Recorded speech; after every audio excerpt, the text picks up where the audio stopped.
Hello, so it is Thursday the 8th of March 2018. I had my meeting with the social worker today and luckily my mum was able to get the morning off work so that she could speak to the social worker with me and put across her side of things, because it is very difficult to get people to believe you when you look okay, you appear to be okay, and you're trying to tell them about these care needs that you have, and they're used to dealing with a lot of people who can't communicate well, so to them you look really well and they just can't get their heads round what the problem is.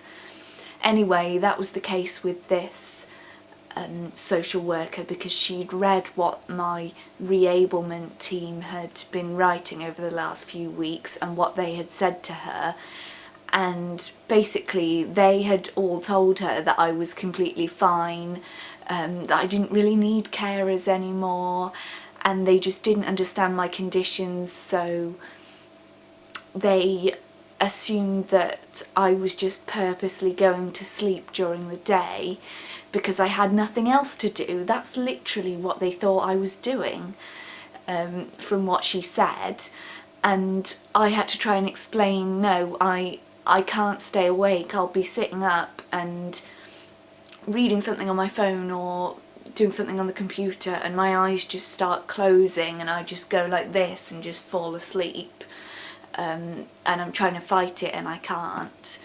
So, I mean, that was one of the issues, that they didn't understand why I needed support, because I need someone to come in and wake me up or make sure that I'm awake so that I can eat my meals.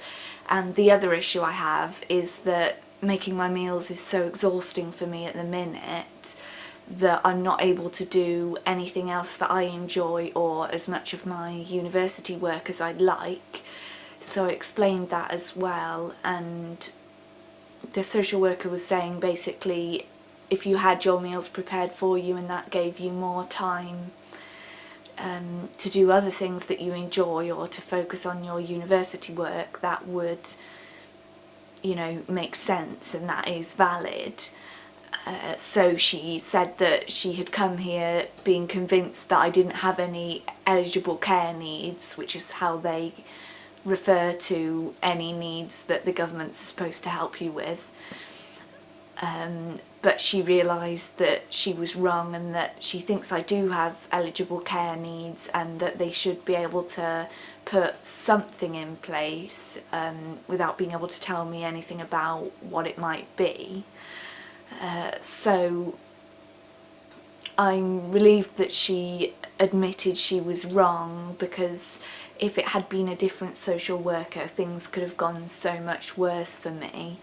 The whole appointment took about 3.5 hours, and when I woke up this morning I was wearing my neck brace because my neck just on and off keeps getting sort of stuck at a weird angle and it's just really painful. And I think she thought I was putting it on at first, but when she saw how difficult it was for me to try and sit up for 10 or 15 minutes before I had to lie down again to try and speak to her, she realised that it was quite a bad problem.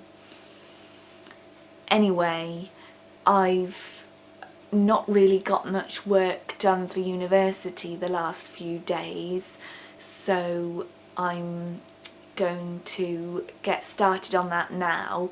I've forced myself to work on it a bit by sending a message to my collaboration partner to say that I'll send her some drawings for her feedback this evening. So I've now got to finish as many drawings as possible and scan them all in and everything so I can send them to her. So I'm gonna go and work on that now. Bye bye for now.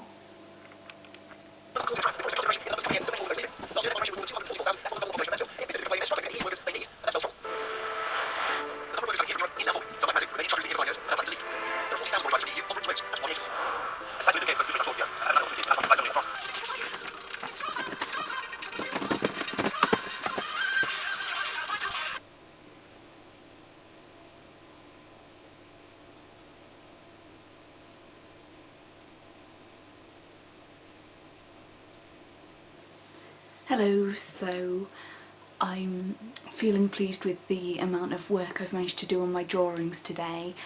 I ended up with 4 drawings where the line work was finished that I was happy with, so I've sent those off to my collaboration partner and I'll just have to wait for her feedback now before I do some more work on them tomorrow.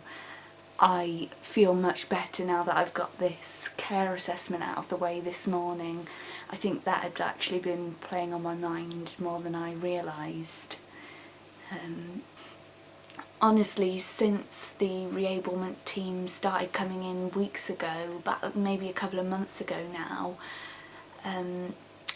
I've had this feeling that they've been sort of judging me, that they sort of didn't really understand my condition, and then obviously today I had those suspicions confirmed, which was actually quite gratifying to know that it wasn't all in my head. I'm not just a suspicious person. That is what happened based on what the social worker said and what feedback she got from the reablement carers. So I've had a chance to put my side of things across now, and actually been listened to, and hopefully things are going the right way. Fingers crossed I'll be able to get some sort of ongoing care or support plan in place to help me live as independently as possible.